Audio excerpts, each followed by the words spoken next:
بسم اللہ الرحمن الرحیم. یہ پارٹ نمبر 6 ہے. آج ہم آپ کی خدمت میں کتاب پیش کر رہے ہیں روح کی پکار. مصنف رائڈر ہیگرڈ، مترجم مظہر الحق الوی، آواز ام مہبیر. یہ کتاب آپ کی خدمت میں بک شیئر پاکستان آڈیو لائبریری کی جانب سے پیش کی جا رہی ہے. دیگر معلومات کے لیے ہمارے اس نمبر پر رابطہ کیجیے 0300-2919-600. اظہر لطیف. تو آئیے سنتے ہیں پارٹ نمبر 6. ریجنال، تم خوب وقت پر آئے ہو، یعنی کھانا تیار ہے. اور میں نے کہا تھا نا کہ جو حاضر سو حضور. لڑکے، میں نے اپنے ملازم سے کہا 2 قابیں اور لگا دو. صرف 1 قاب صاحب، سیویج نے کہا. میں بعد میں کھا لوں گا. جیسی تمہاری مرضی. سیویج حالانکہ افریقہ میں آ کر تکلف کرنا فضول سی بات ہے، میں نے جواب دیا، اور اس وقت سیویج کو اپنے ساتھ کھانے میں شریک ہونے پر مجبور نہ کیا.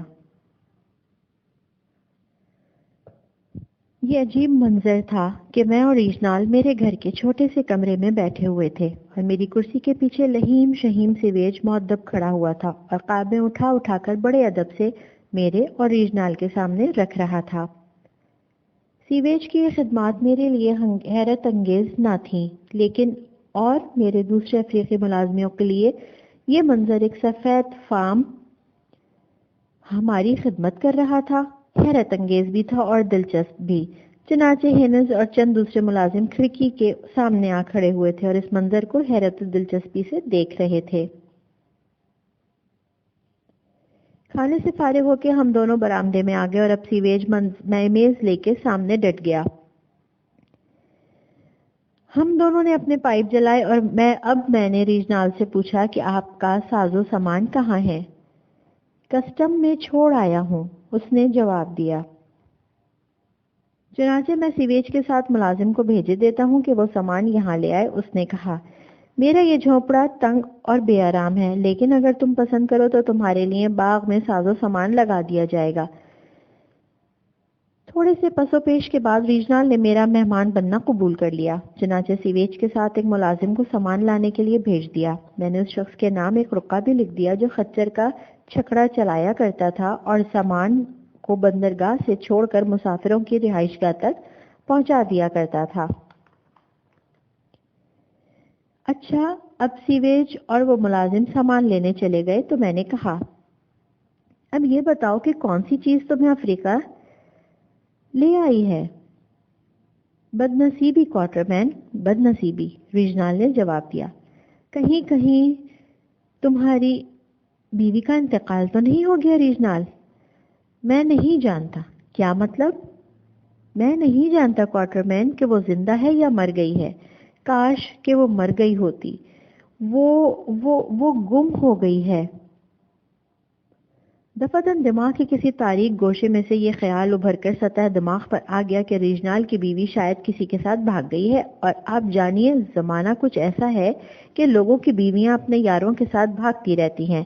وہ تو کہیے کہ خیریت گزری کہ میں نے اپنا یہ خیال اپنے تک ہی رکھا اور لارڈ ریجنال سے پوچھا ریجنال، پہلے بھی ایک دفعہ تمہاری بیوی گم ہونے جا رہی تھی، کیوں؟ ہاں، لیکن اس وقت تم نے اسے بچا لیا تھا کوارٹر مین. کوارٹر مین، اگر تم ہمارے ساتھ ہوتے تو یہ سانحہ نہ ہوتا. سنو، کوئی 18 مہینے پہلے اس نے ایک بے حد خوبصورت لڑکے کو جنم دیا. زچہ اور بچہ دونوں ہی تندرست تھے اور میں اپنی بیوی اور بچے کے ساتھ اس قدر خوش تھا کہ سمجھ رہا تھا کہ زندگی کی ساری مسرتیں قدرت نے مجھ پر ہی ختم کر دی ہیں. اس قدر خوش تھے کہ ہم کو میری بیوی نے ایک دفعہ مجھ سے کہا کہ اسے خوف ہے کہ ہماری مسرتیں کہیں غم و اندوہ کا پیش خیمہ نہ ہوں. میں نے اس کے اس اندیشے کو ہنسی میں اڑا دیا تھا. بات آئی گئی ہو گئی اور یہ گزشتہ ستمبر کا واقعہ ہے. میں شکار کو گیا ہوا تھا اور میری بیوی اپنے بچے اور دایا کو لے کر مسز اسکروپ سے ملنے جا رہی تھی. وہ ہماری چھوٹی سی گھوڑا گاڑی میں سوار تھے. اور ہاں، یہ بتا دوں کہ ان دنوں مسز اسکروپ کی گود بھی ہری بھری ہو گئی تھی. بدقسمتی خدا جانے کب سے موقع کی منتظر تھی کہ اس منحوس دن اسے اپنا داؤ آزمانے کا موقع مل گیا. جب ان کی گاڑی ان کے قصبے کے قریب، جو تمہیں یاد ہوگا کہ قصر ریجنال سے زیادہ دور نہیں ہے، گزر رہی تھی تو اتفاقاً اسی وقت کسی سرکس کے جانوروں کا قافلہ اسی راستے جا رہا تھا۔ قافلے کے آگے آگے ایک غیر معمولی طور پر بڑا ہاتھی مست تھا اور پہلے بھی ایک شخص کو مار چکا تھا۔ چنانچہ حکومت کو چاہیے تھا کہ وہ اس ہاتھی کو سڑک پر اور یوں کھلے بندوں لے جانے کی اجازت نہ دیتی۔ خیر تو غالباً گھوڑے کو دیکھ کے، شاید اس سرخ لبادے کو دیکھ کے جو میری بیوی پہنے ہوئی تھی، ہاتھی ایک دم سے بگڑ گیا۔ میں نہیں جانتا کہ میری بیوی کو گہرا سرخ رنگ کیوں پسند ہے، بہرحال کسی بھی وجہ سے ہو، ہاتھی نے اپنی سونڈ اٹھائی اور نہایت بھیانک آواز میں چنگھاڑا۔ اس کی چنگھاڑ سن کر گھوڑا بتک گیا اور اس نے گاڑی الٹ دی اور سواریاں عین ہاتھی کے سامنے جا گریں۔ کسی کو بظاہر چوٹ نہ آئی، لیکن پھر اور یہاں ریجنال لمحے بھر کو خاموش ہوا، اور پھر اس نے بڑی کوششوں کے بعد بھرائی ہوئی آواز میں کہا، اور پھر کوارٹرمین، اس شیطان نے جو ہاتھی کا روپ لیے ہوئے تھا، اپنے بڑے بڑے کان اپنی کنپٹیوں سے چپکا کے اپنی سونڈ کیا آگے بڑھائی، دایا کی گود سے ہمارے مننے کو گھسیٹ لیا اور اسے گھما کے ہوا میں اچھال دیا۔ منا نہایت زور سے پتھروں پر گرا اور اس کی کھوپڑی پاش ہو گئی۔ ہاتھی نے آگے بڑھ کے بچے کی لاش کو ادھر سے ادھر سونگا، اور جب اسے یقین ہو گیا کہ وہ مر چکا ہے تو اس نے پھر اپنی سونڈ اٹھا کے فتح کا بگل بجایا اور میری بیوی اور دایا کی طرف متوجہ ہوئے بغیر آگے بڑھ گیا۔ وہ جھومتا جھامتا اور فتح کی خوشی میں چنگھاڑتا گھوڑے اور اوندھی پڑی ہوئی گاڑی کے قریب سے نکلا چلا گیا، یہاں تک کہ قصبے سے باہر اسے ایک درخت سے باندھ کے گولی مار دی گئی۔ میرے خدا، کس قدر غمناک کہانی ہے، میں نے ایک لمبا سانس کھینچ کے کہا۔ ہاں، لیکن اس کا غمناک ترین حصہ تو اب آ رہا ہے۔ اس سانحے نے میری بیوی کا دل الٹ دیا اور وہ پاگل سی ہو گئی۔ پاگل عموماً چیختے چلاتے اور ایک طوفان سے اٹھاتے ہیں، لیکن میری بیوی کا پاگل پن عجیب تھا۔ وہ نہ شور مچاتی تھی اور نہ توڑ پھوڑ کرتی تھی۔ اس کے برخلاف وہ مسلسل کئی گھنٹوں تک خاموش بیٹھی آپ ہی آپ مسکراتی رہتی اور اس مالا کے پتھروں سے کھیلا کرتی جو اسے، تمہیں یاد ہوگا، افریقہ کے 2 شعبدہ بازوں نے دی تھی۔ کھیلا کیا کرتی، انہیں یوں گھمایا کرتی جیسے جس طرح کے ننھی تسبیح کے دانے گھمایا کرتے ہیں۔ میں جو کچھ کر سکتا تھا کیا، جو کچھ میرے بس میں تھا کر گزرا۔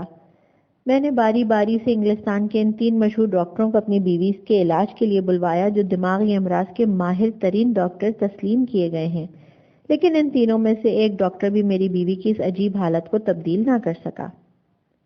ایک دن ڈاکٹر میری بیوی کو دیکھنے آئے ہوئے تھے۔ میری بیوی اپنی والدہ کے ساتھ کمرے کے انتہائی سرے پر حسب معمول خاموش بیٹھی ہوئی تھی اور میں ڈاکٹروں کے ساتھ کمرے کے دروازے کے قریب کھڑا تھا۔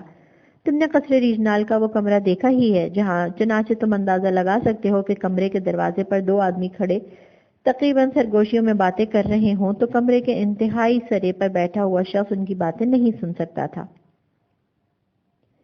لیکن یہ عجیب بات ہے کہ جیسے ہی ڈاکٹروں نے مجھے اپنی بیوی کو مصر لے جانے کا مشورہ دیا تو فوراً ہی میری بیوی نے نرم آواز میں مجھے پکارا، مجھے اپنے قریب آنے کا اشارہ کیا، اور جب میں اس کے قریب پہنچا تو اس نے کہا، ہاں جارج، میں مصر جاؤں گی، ضرور جاؤں گی۔ اور اتنا کہہ کر وہ پھر مالا کے پتھروں سے کھیلنے اور اپنے مرے ہوئے بچے سے باتیں کرنے لگی۔ یہاں تک تو خیر ٹھیک تھا، لیکن دوسری صبح میں اس کے پاس حسب معمول اسے صبح خیر کہنے پہنچا تو اس نے چھوٹتے ہی پوچھا، جارج، ہم مصر کے لیے کب روانہ ہو رہے ہیں؟ ہم جتنی جلد روانہ ہو جائیں تو اتنا ہی اچھا ہے۔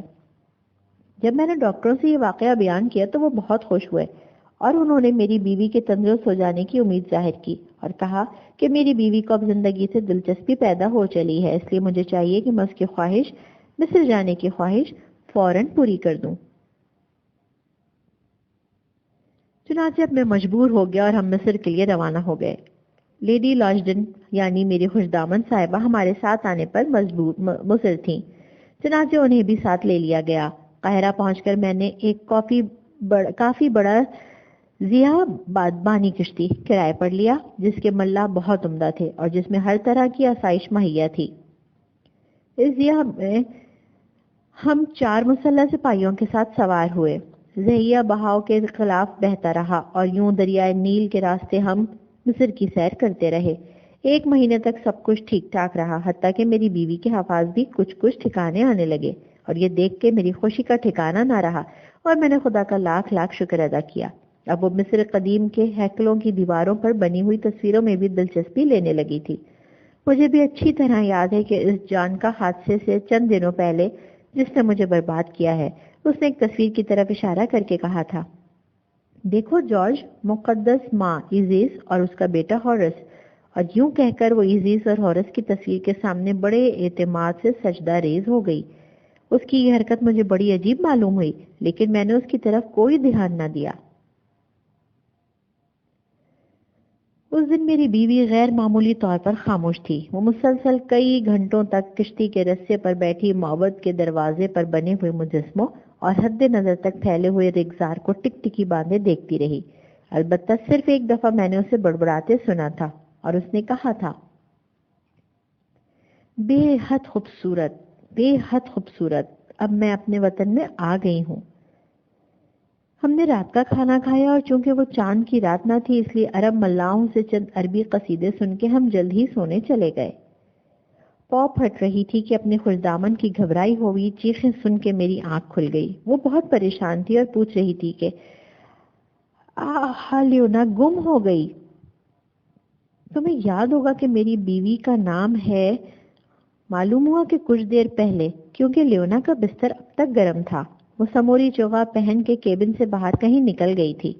اس کے بعد ہم نے اسے ہر جگہ تلاش کیا۔ کوارٹر مین، ہم نے لیون کو 4 دنوں تک تلاش کیا، لیکن کہیں اس کا کوئی سراغ نہ ملا۔ خود کوئی تم نے اندازہ لگایا ہے اس کے متعلق؟ میں نے پوچھا۔ ہاں، بلکہ یوں کہنا زیادہ صحیح ہوگا کہ ان تمام ماہرین نے جن سے ہم نے مشورہ کیا تھا میری بیوی کی گمشدگی کے متعلق ایک صحیح اندازہ لگایا ہے، اور ان سب کا کہنا ہے کہ میری بیوی رات کے اندھیرے میں کیبن سے نکل آئی اور قصداً اتفاقاً دریائے نیل میں گر کے غرق ہو گئی، اور پانی کا بہاؤ اس کی لاش کو کہیں آگے گھسیٹ لے گیا۔ اور تم جانو، دریائے نیل گویا لاشوں سے بھرا ہوا ہے، یا یوں کہو کہ کتنی ہی لاشوں کو ہضم کر چکا ہے۔ 2 لاشیں تو خود میں بھی دیکھ چکا ہوں۔ مصری پولیس اور سراغ رسانوں کو اپنے اس اندازے پر اس قدر یقین تھا کہ انہوں نے اس کے متعلق مزید تحقیقات کرنے سے انکار کر دیا، اور کہا کہ انہیں یقین ہے کہ میری بیوی غرق ہو چکی ہے، اس لیے اسے تلاش کرنا حماقت ہے۔ تم نے کہا ہے کہ اس رات ہوا قدرے تیزی سے چل رہی تھی، اور میں سمجھتا ہوں کہ نیل کا ساحل ریتیلا ہوگا، اس لیے قدموں کے نشانات راتوں رات مٹ گئے ہوں گے، میں نے کہا۔ لارڈ ریجنال نے اس بات میں سر ہلایا۔ لیکن ریجنال، لیونا کے غائب ہونے کے متعلق خود تمہارا کیا خیال ہے؟ میں نے پوچھا۔ کیا تم بھی یہی سمجھتے ہو کہ وہ غرق ہو گئی ہے؟ میرے اس سوال کا جواب ریجنال نے ایک اور سوال سے دیا۔ خود تمہارا کیا خیال ہے کوارٹر مین؟ میرا حالانکہ میں موقع واردات میں موجود نہ تھا، تاہم میں مصری پولیس اور سراغ رسانوں سے متفق نہیں ہوں۔ مجھے یقین ہے کہ تمہاری بیوی نہ غرق ہوئی ہے اور نہ مری ہے، بلکہ وہ اس وقت بھی زندہ ہے۔ لیکن کہاں ہے؟ یہ تو اپنے پرانے دوست ہاروت و ماروت ہی بتا سکیں گے، میں نے جواب دیا۔ ہاروت اور ماروت؟ لیکن اس کا کوئی ثبوت ہمارے پاس نہیں ہے کوارٹر مین۔ اس کے برخلاف ہمارے پاس یہ ثبوت موجود ہیں۔ پہلا ثبوت یہ کہ یہی دونوں افریقی ہیں جو قصر ریجنال میں نازل ہوئے تھے۔ انہی دونوں نے لیونا کا، جب وہ تمہاری بیوی نہیں بلکہ منگیتر تھی، اغوا کرنے کی کوشش کی تھی، اور جب میں اسے بچانے پہنچ گیا تھا تو ہاروت و ماروت نے عجیب عجیب دھمکیاں دی تھیں۔ یہ ہے پہلا اور سب سے بڑا ثبوت۔ چنانچہ یوں ہوا کہ پورے 15 دن بعد ہمارا چھوٹا سا قافلہ ڈربن کے مضافات سے گزر کر زولو لینڈ کے رخ کر رہا تھا۔ ہمارا ساز و سامان اور اشیاء خورد و نوش کا ذخیرہ 2 چھکڑوں پر لدھا ہوا تھا۔ یہ چھکڑے 2 خاص قسم کے تھے جن پر کپڑے یا ٹاٹ کا خیمہ سا لگا ہوتا ہے، چنانچہ اسی مناسبت سے انہیں خیمے والے چھکڑے کہا جاتا ہے۔ یہ بے حد عمدہ چھکڑے تھے، غالباً یہ کہنے کی ضرورت نہیں کہ ہم نے اس مہم کے لیے ہر چیز عمدہ ہی خریدی تھی۔ ان چھکڑوں کا پچھلا حصہ رات کے وقت ہماری خوابگاہ کا کام دیتا تھا۔ ہینس ایک چھکڑے کی کاسی پر بیٹھا ہوا تھا، اور کاسی اس نشست کو کہتے ہیں جو چھکڑے کے اگلے حصے میں چھکڑا ہانکنے والے کے بیٹھنے کے لیے لگی ہوئی ہوتی ہے۔ میں ریجنال اور سیویج ان گھوڑوں پر سوار تھے جنہیں اسپشور نمک زدہ گھوڑے کہا جاتا ہے۔ یہ ان گھوڑوں کو کہا جاتا ہے جو افریقہ کے جنگلوں کے جان لیوا مرض میں مبتلا ہونے کے بعد زندہ بچ گئے ہوں۔ یہ گھوڑے بڑے عمدہ ہوتے ہیں اور جنگل کی ہر اس بیماری کو سہ جاتے ہیں جو عام گھوڑوں کی جان لے لیتی ہے۔ اس کے علاوہ ان گھوڑوں کو خاص طور سے سدھایا جاتا ہے، چنانچہ دوسرے گھوڑوں کی طرح اسپشور بندوق کی آواز، شیر کی دھاڑ اور ہاتھی کی چنگاڑ سن کر بھڑکتا اور بدکتا نہیں۔ روانہ ہوتے وقت بہرحال ایک معمولی سا واقعہ ہوا۔ میں نے حیرت سے دیکھا کہ سیویج جو اپنے کوٹ پر ملازموں کا جامہ پہننے پر مصر تھا، الٹی طرف سے گھوڑے پر چڑھنے کی کوشش کر رہا تھا۔ بہرحال وہ کسی نہ کسی طرح گھوڑے پر چڑھ کر زین پر بیٹھ گیا۔ گھوڑا اپنے اناڑی سوار کی اس عجیب حرکت کو سمجھ نہ سکا اور حیرت زدہ ہو کر ایک جھٹکے کے ساتھ یوں چند قدم آگے بڑھا کہ اس کا سوار یعنی سیویج دائیں بائیں ڈولنے لگا۔ میں اور ریجنال اس خوف سے کہ کہیں کوئی حادثہ نہ ہو جائے ایک دم سے سیویج کے گھوڑے کی طرف بڑھے، لیکن اس سے پہلے کہ ہم سیویج کے قریب پہنچتے اس گھوڑے نے ایک زقن بھر کے سیویج کو ہوا میں اچھال دیا۔ سیویج چند فٹ ہوا میں بلند ہوا اور دھپ سے زمین پر اس طرح گرا کہ بڑے آرام سے پالتی مارے بیٹھا ہوا تھا۔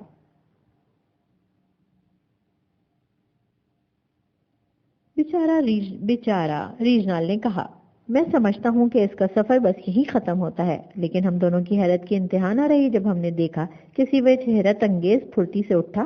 وہ چل رہا تھا، وہ چک پھریاں سی کھا رہا تھا اور کولوں پر تھپڑ مار مار کے چلا رہا تھا، ہٹاؤ اسے، مار ڈالو اسے۔ چند سیکنڈ بعد ہی سیویج کے اس عجیب رقص کا سبب سمجھ میں آ گیا۔ سیویج کے گھوڑے نے دھول میں کنڈلی مار کر بیٹھے ہوئے ایک سانپ پر کھر رکھ دیا تھا۔ اس کے بعد ہی اس نے زخم بھری تھی اور سیویج جب ہوا میں بلند ہو کر گرا تھا تو اتفاقاً اسی سانپ پر بیٹھ گیا تھا، لیکن وہ اتنی زور سے گرا تھا اور خود اس کا وزن بھی اتنا زیادہ تھا کہ سانپ بیچارہ اس کے بوجھ سے پچی ہو کر رہ گیا۔ سیویج ایسا بدحواس ہو گیا تھا کہ اس نے یہ نہ دیکھا کہ سانپ بیچارے کا کچوبر نکل گیا ہے، بلکہ اس نے یہ سمجھ لیا کہ سانپ نے اس کے کوٹ کا پچھلا کنارہ پکڑے لٹک رہا ہے۔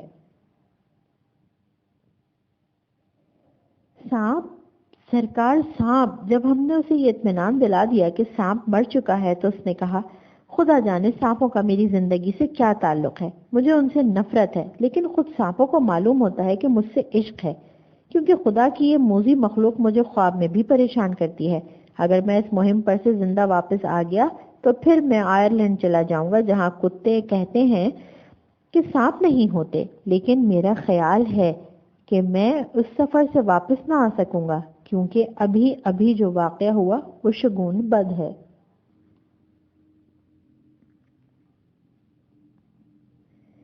کانڈول لینڈ کے ہمارے سفر کی تفصیلات بتانا میں ضروری نہیں سمجھتا، کم سے کم اس سفر کے ابتدائی حصے کی تفصیلات بیان کرنے کی ضرورت نہیں۔ اپنے طور پر یہ سفر بے حد دلچسپ تھا، راستے میں کچھ مشکلات اور خطرات کا مقابلہ کرنا پڑا، لیکن بعد کے واقعات کی تفصیلات بے حد ضروری ہے، اس لیے کہ اگر میں سفر کی تفصیلات بیان کرنا شروع کر دوں تو یہ داستان خاص ہی طویل ہو جائے گی، اور یہاں میں صرف یہی بتا دینے پر اکتفا کرتا ہوں کہ ہر چند کہ سیاسی وجوہات کی بنا پر ملک میں امن و امان نہ تھا اور راستے محفوظ نہ تھے، تاہم ہم بغیر کسی وقت کے زولو لینڈ کے علاقے کو عبور کر گئے، خصوصاً اس لیے اس علاقے کے بچے کے نام سے واقف تھا۔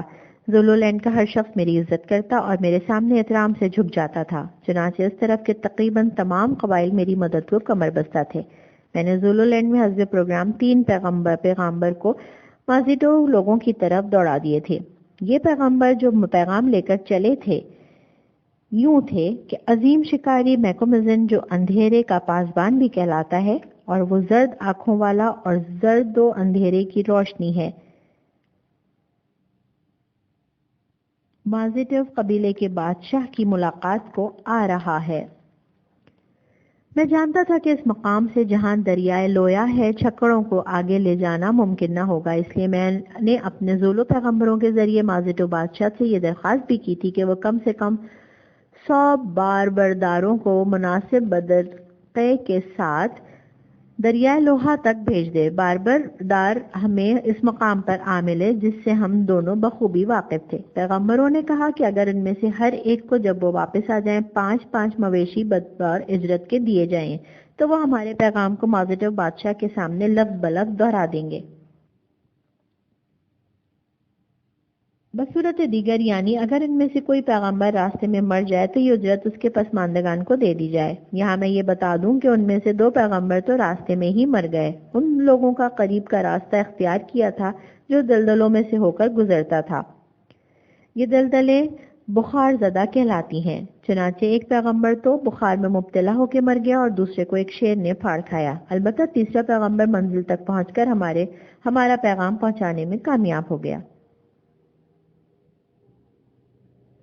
زولو لینڈ کے جنوبی علاقے میں پورے 15 دن تک سستانے کے بعد ہم آگے روانہ ہوئے۔ اس عرصے میں ہمارے بیل بھی سستا کے تازہ دم ہو چکے تھے اور اس علاقے میں گھاس کی کمی نہ تھی، چنانچہ بیلوں نے خوب چارہ بھی کھایا تھا۔ ہم اس راستے پر چل پڑے جس سے ہینس بھی واقف تھا اور میں بھی۔ یہ وہی راستہ تھا جس سے ہم مقدس پھول کی مہم کے بعد واپس لوٹے تھے، اور آخرکار ایک رات ہم دریائے لوہا کے کنارے پر پہنچ کے ان 3 پہاڑیوں کے قدموں میں اپنا پڑاؤ ڈال چکے تھے جو 3 ڈاکٹر کے نام سے مشہور تھیں۔ مازٹو، باربرداروں اور بدرقے کو ہم سے یہی ملنا تھا۔ اور یہاں ایک مشکل اور آ پڑی۔ دنیا کے کسی انعام اور کسی نعمت کی لالچ باربرداروں کو دریائے لویا عبور کرنے کے لیے تیار نہ کر سکتی تھی۔ عبور کرنا تو ایک طرف رہا اور اس کے پانی پر اپنے پیر بھی گیلے کرنے کے لیے تیار نہ تھے۔ وہ خوف سے سمٹ کر پیچھے ہٹتے جا رہے تھے۔ جب ان سے اس کی وجہ پوچھی گئی تو انہوں نے بتایا کہ دریائے لویا کو ان کے قبیلے کے لیے تاجیٹی یعنی سحر زدہ کر دیا گیا تھا۔ جب ان سے کہا گیا کہ ان سے پہلے بوسی دوم اور بامپا کے بشرے سے انتہائی حیرت کے آثار ہویدا ہوئے، اور بامبا نے کہا، کہیں تمہیں پاگل کتے نے تو نہیں کاٹا ہے میکومزن؟ تم اس خطرناک سفر پر جا رہے ہو۔ میکومزن، تم یقیناً پاگل ہو گئے ہو۔ یہی بات میں نے اس وقت بھی کہی تھی جب ہم تالاب عبور کر کے ریکارڈ ٹاؤن کی طرف جا رہے تھے، لیکن دیکھ بامبا، ہم وہاں سے صحیح سلامت واپس آ گئے ہیں۔ یہ سچ ہے میکومزن، لیکن پونگو لوگ کاندا کے مقابلے میں اس ننھے سے ستارے کی ستائی کی طرح تھے جسے سورج کی پہلی ہی کرن بجھا دیتی ہے۔ اور تم کیا جانتے ہو کاندا لوگوں کے متعلق؟ میں نے پوچھا اور فوراً ہی کہا، نہیں ٹھہرو، پہلے میں تمہیں وہ باتیں بتائے دیتا ہوں جو مجھے کاندا لوگوں کے متعلق معلوم ہوئی ہیں۔ اور میں نے ہینس، سوہاروت اور ماروت سے جو کچھ سنا تھا وہ بوسی دوم اور بامبا کے سامنے دہرا دیا۔ بیچ بیچ میں ہینس میرے بیان کی تصدیق کرتا جاتا تھا۔ غالباً یہ کہنے کی ضرورت نہیں کہ میں نے خاتون ریجنال اور اس کی گمشدگی کا ذکر نہ کیا۔ تم نے جو کچھ اور سنا ہے وہ سب سچ ہے۔ جب میں خاموش ہوا تو بامبا نے کہا، کیونکہ اندھیرے کی روشنی نے جس بڑھیا سے کان کے متعلق سنا تھا وہ دراصل میرے چچا کی بیویوں میں سے ایک تھی اور میں اسے بخوبی جانتا تھا۔ اس لیے سنو اے میکومزن، یہ کاندا بڑا ہی زبردست اور بڑا ہی خوفناک قبیلہ ہے۔ صرف یہی نہیں بلکہ یہ قبیلہ بہت بڑا بھی ہے، اور اس قبیلے کے لوگ بڑے ہی آتش مزاج اور جوشیلے اور ظالم ہیں۔ ان کے بادشاہ کا لقب سمبا ہے۔ ان کا ہر بادشاہ سمبا کہلاتا ہے، اور یہ بادشاہ ان میں سے ہوتا ہے جو کالا کاندا کہلاتے ہیں، اور جن کا دیوتا وہ زبردست ہاتھی ہے جس کا نام جانا ہے۔ اور جیسا کہ اندھیرے کی روشنی نے کہا، اسی جگہ سفید کاندا بھی آباد ہیں جو یا تو عرب ہیں یا مصری ہیں، اور لوگ مذہبی پیشوا ہیں یا پھر تاجر ہیں۔ کبھی کوئی اجنبی کاندا لینڈ میں نہیں جا سکتا۔ کاندا لوگ اجنبیوں کو پسند نہیں کرتے۔ اگر کبھی کوئی اجنبی وہاں پہنچ بھی جاتا ہے تو یہ لوگ طرح طرح کی اذیتیں دے کر اسے مار ڈالتے ہیں یا پھر اس کی آنکھیں نکال کر اسے صحرا میں جو ان کے وطن کو گھیرے ہوئے ہانک دیتے ہیں، جہاں وہ اندھے فن میں بھٹکتا رہتا ہے، یہاں تک کہ بھوک اور پیاس اس کا خاتمہ کر دیتی ہے۔ یہ باتیں اس بڑھیا نے جس سے میرے چچا نے شادی کی تھی مجھے بتائی تھی۔ اس کے علاوہ کئی اور لوگوں نے بھی میں نے کاندا لوگوں کے متعلق یہ باتیں سنی۔ کسی سے میں نے یہ بھی سنا تھا کہ کاندا لوگ ایک عجیب و غریب چوپائے کی نسل بڑھانے اور عربوں کے ساتھ اس کی تجارت کرتے ہیں۔ یہ عرب جنوب کی طرف سے آتے ہیں اور اس چوپائے کو اور اس چوپائے کو سنا ہے اونٹ کہتے ہیں۔ محکمزن جنوب کی طرف جانے کے خیال کو اپنے دل سے اکھاڑ پھینکو۔ بفرض محال تم صحرا عبور کر بھی گئے تو کالے کاندھا تمہارا خاتمہ کر دیں گے، اور اگر تم کسی طرح ان سے بچ بھی گئے تو بادشاہ سمبا تمہیں قتل کر دے گا، اور اگر تم اس کے غضب سے محفوظ رہے تو ان کا دیوتا یعنی ہاتھی جانا تمہارے ٹکڑے اڑا دے گا، اگر تم اس سے بھی بچ گئے تو سفید کاندھا کے محنت اپنے جادو کے زور سے تمہارا خاتمہ کر دیں گے۔ مطلب یہ کہ کاندھا لینڈ میں سوائے موت کے اور کچھ نہیں محکمزن۔ اگر ایسا ہی ہے بامبا تو ان لوگوں نے مجھے اپنے وطن میں آنے کی دعوت کیوں دی تھی؟ میں نے پوچھا۔ یہ میں کیسے کہہ سکتا ہوں محکمزن، شاید اس لیے کہ وہ تمہیں ہاتھی جانا پر بھیڑ چڑھانا چاہتے ہیں جس پر کوئی بھالا، کوئی ہتھیار، حتیٰ کہ تمہاری بندوق کی گولی بھی اثر نہیں کر سکتی۔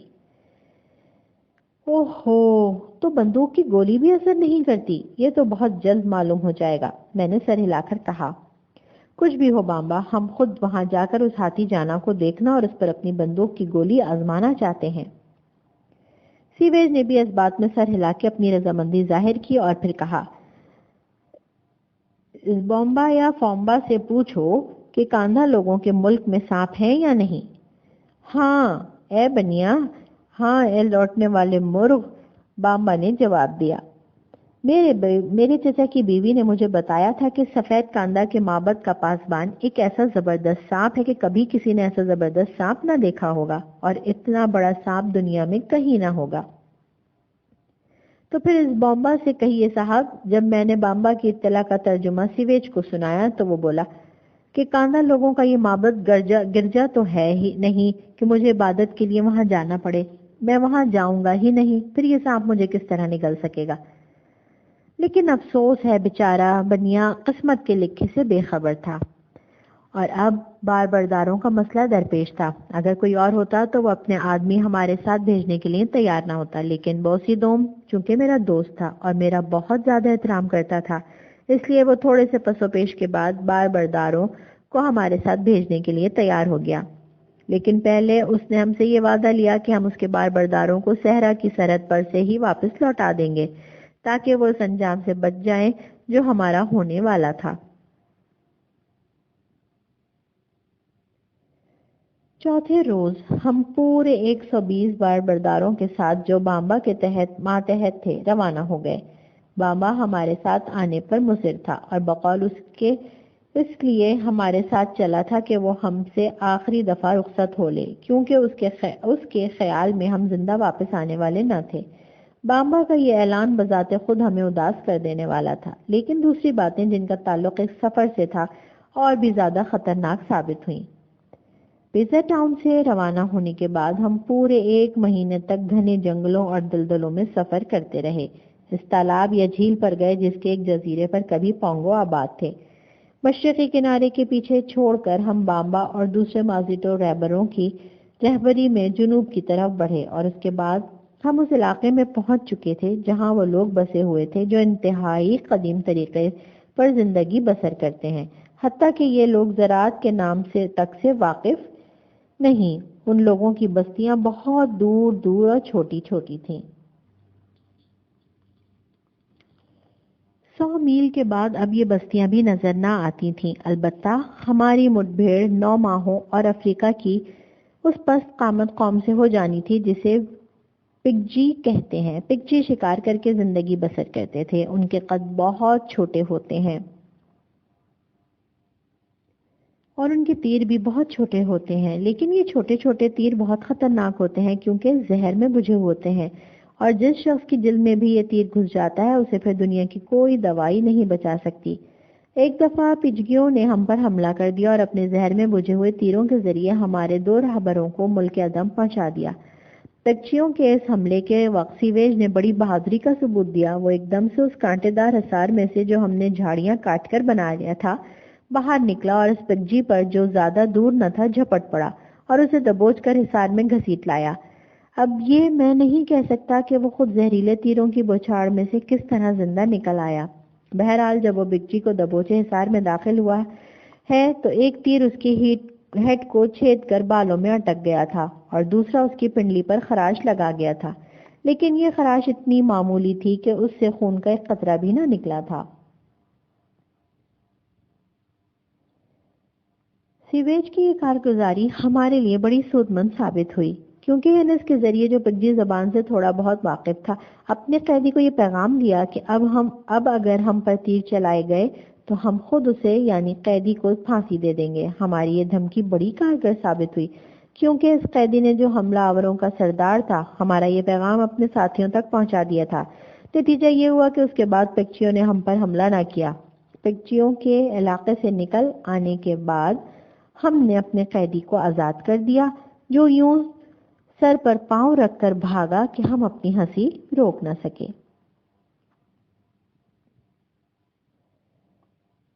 پارٹ نمبر 6 یہاں اختتام پذیر ہوا۔